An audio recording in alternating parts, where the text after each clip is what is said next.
Well, good morning, everyone, and welcome to the Bowling University studio from the International Bowling Campus here in Arlington, Texas. I'm Bart Berger, and I'll be your host for this edition of the Bowling University Tuesday Morning Profit Break. Thank you for joining us. The Tuesday Morning Profit Break is an opportunity for sharing insights on how to grow revenue, reduce costs, enrich yourself, your team, and your business. Welcome to our new viewers, and welcome back to those of you joining us again. Thank you all for taking a few minutes out of your busy day. We have another great show ready to share with you. So grab your coffee or your favorite morning beverage, and let's get started improving your profitability. Today, we have with us a very special guest. Joining us this morning is a true American hero, Melissa Stockwell. Now, I'm always excited when we have guests with us to share their story or their experience, but this week, I have to tell you folks, I'm beyond excited for all of you to hear from today's guest. As a first lieutenant in the Army, she became the first female soldier in U.S. history to lose a limb in active combat. She later was awarded the Bronze Star and a Purple Heart. If that wasn't enough, in 2008, she competed in the Beijing Paralympics in swimming, and then in 2009, she switched to the triathlon as a three-time world champion. She went on in Rio Games in 2016, where she won a bronze medal on all days in the triathlon on 9/11, and she just recently competed in the Olympic Games in Tokyo and finished a very respectable 5th place. She's a 2-time ESPY award winner and co-founder of Dare to Try, a nonprofit that introduces people with disabilities to the sport of triathlon. And today, folks, she's carved out a few minutes for all of you. And if that's not enough, all of that, she just finished her first book, The Power of Choice, My Journey from Wounded Warrior to World Champion. Melissa, first of all, from all of us in the bowling industry, we thank you for your service, and we appreciate you spending a few minutes with us this morning. Congratulations on the new book. Thank you so much. Happy to be here and happy to hopefully see some of you face-to-face just early next year. Yeah, it won't be but a couple weeks. So let's get started, and let's start with the heavy stuff first. April 13th, 2004. It's a day that obviously forever changed your life. And I know you're going to be with us in person in just a few weeks in Palm Springs. You'll share with us a more detailed version of that story. But can you tell us a little bit about that day for those of us joining us this morning and what happened?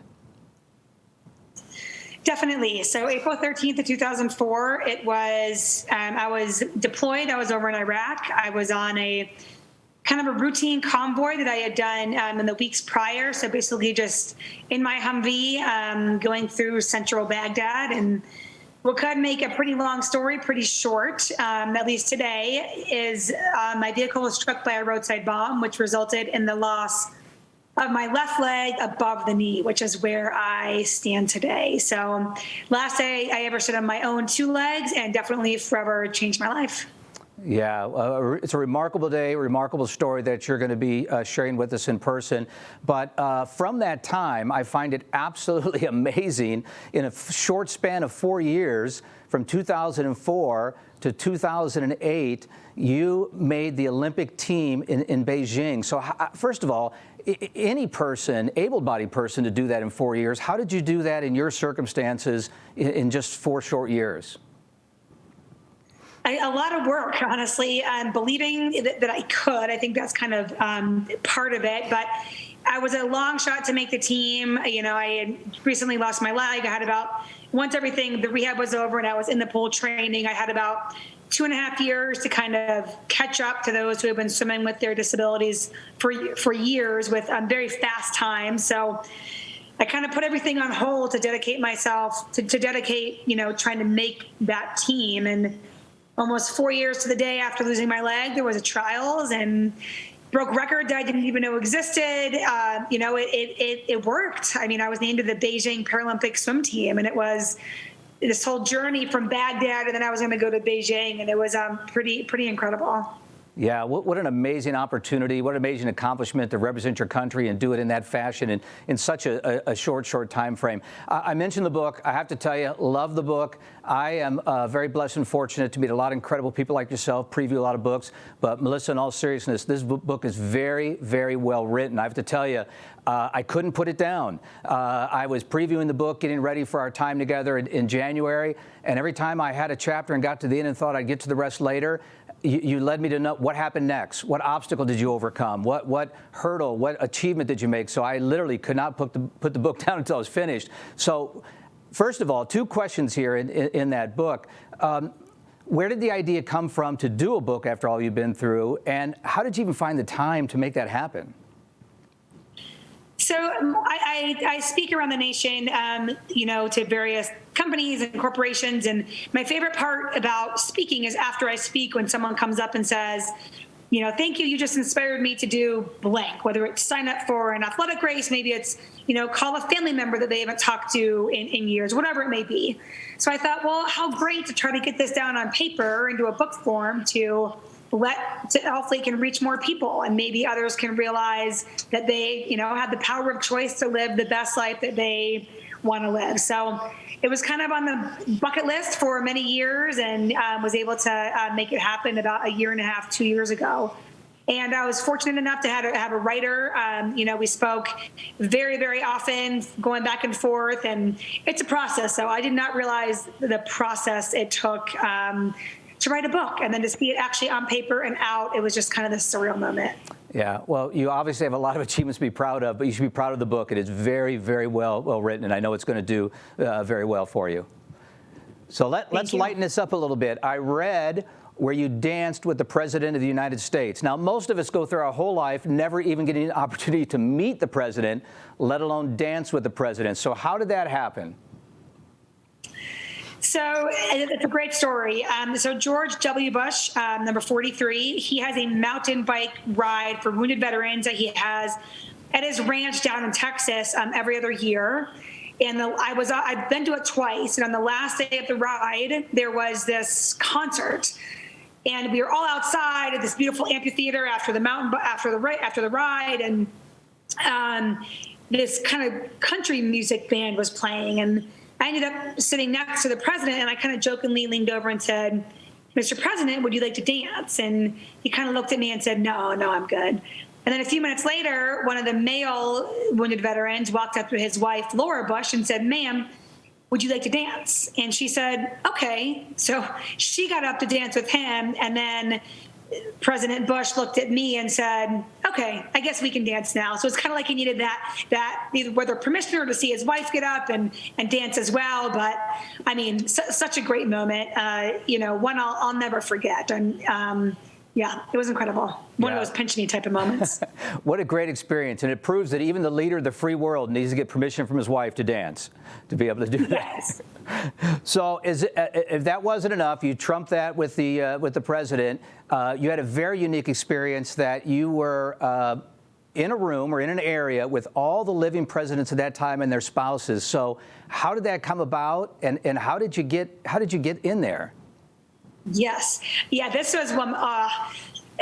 So I was asked to say the Pledge of Allegiance at the opening of the Bush Library in Dallas, Texas, and very honored and to be asked. And all the living presidents came to commemorate and remember George W. Bush and the opening of his library. So before you said the Pledge of Allegiance, I was going to be one of the first ones out on stage, which meant I needed to kind of stay in the back room like before the entire event happened.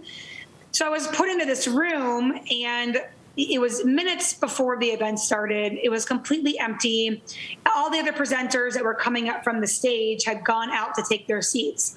So I'm kind of by myself in this room, this incredible basement ornate room. And then suddenly from around the corner come dozens of Secret Service, all the living presidents, all their spouses, Condoleezza Rice, and I am just thinking to myself, what am I doing here? And I am trying to be a fly on the wall, just back myself into the wall as much as I could.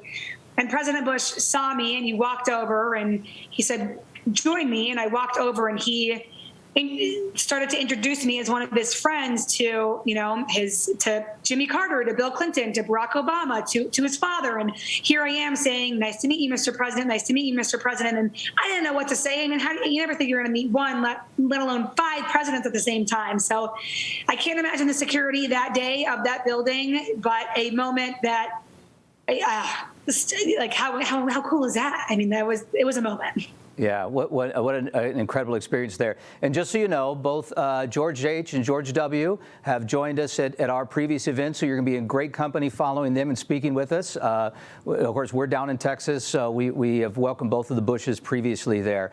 So tell us a little bit about your foundation. You in order to give back, you put together this Dare to Try. It's TRI. And tell us a little bit about that endeavor and how you reach out to folks through that. Yep. So Dare to Try, two friends and I co-founded it back in 2011, based out of Chicago. We get athletes with physical disabilities into the sport of triathlon. So I'm obviously missing my leg. My two friends are able-bodied, but they've worked in adaptive sports their whole life. Kind of know the impact of getting somebody into sports, but especially somebody with a disability into sport. So we started Dare to Try, and 10 years later, we have served over 1,000 athletes. We take away all the barriers someone has to do a triathlon, like expensive adaptive equipment, coaching, training, sometimes something as simple as transportation to a race. And the difference you see in an athlete with a disability when they start the race, when they end the race, the self-confidence, the self-worth that they gain, it is incredible. Our motto is, one inspires many. Our athletes inspire both on and off the race course, and it's just truly one of my most professional accomplishments. I'm very proud of it. As you should be. And I would imagine you start those endeavors with the idea of giving back, but oftentimes you're inspired. And I would imagine some of those athletes have inspired you in return, not even expecting that.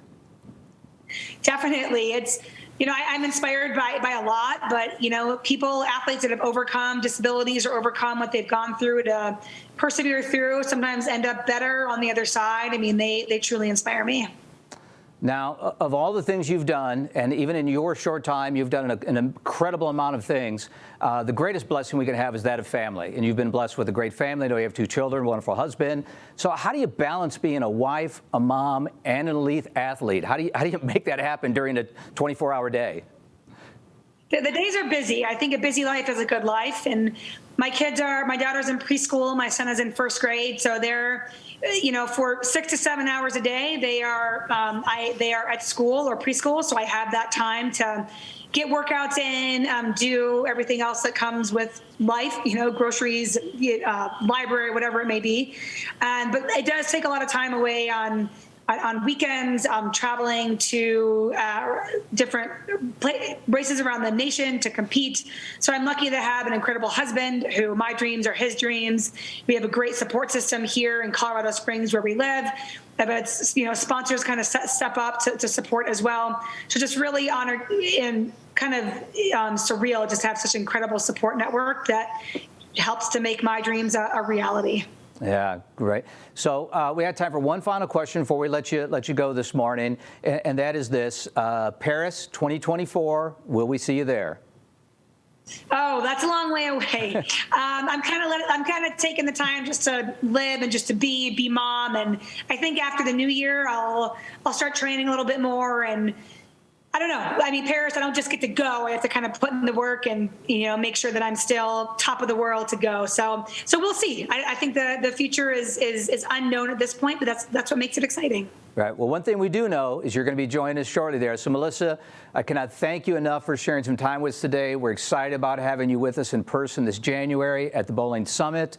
And we just hope that you and your family have just the most blessed and awesome Merry Christmas. Thank you. The same to all of you, and we'll see you soon. Absolutely. Well, hey, everybody. You do not want to miss this. So I hope that you'll make plans to join us in Palm Springs this January for our Bowling Summit, where Melissa will be our thought leader, sharing her amazing story in person on Tuesday, January 11th, and you are not going to want to miss it. We also will have copies of Melissa's new book, The Power of Choice, My Journey from Wounded Warrior to World Champion, on hand as well. As we wrap up another edition of the Tuesday Morning Profit Break, remember that when your focus is on growing people, people will grow your business. We look forward to seeing you next week at 10:15 Eastern for another great episode of the Tuesday Morning Profit Break. If you have any questions about today's show or would like additional information, you can always reach us anytime at education, at bpa.com. Also, you and your team can watch any of the previous episodes 24/7 by visiting bowlinuniversity.net. Until then, I'm Bart Berger, and remember, do for one what you wish you could do for everyone. Merry Christmas, everyone, and we'll see you next week.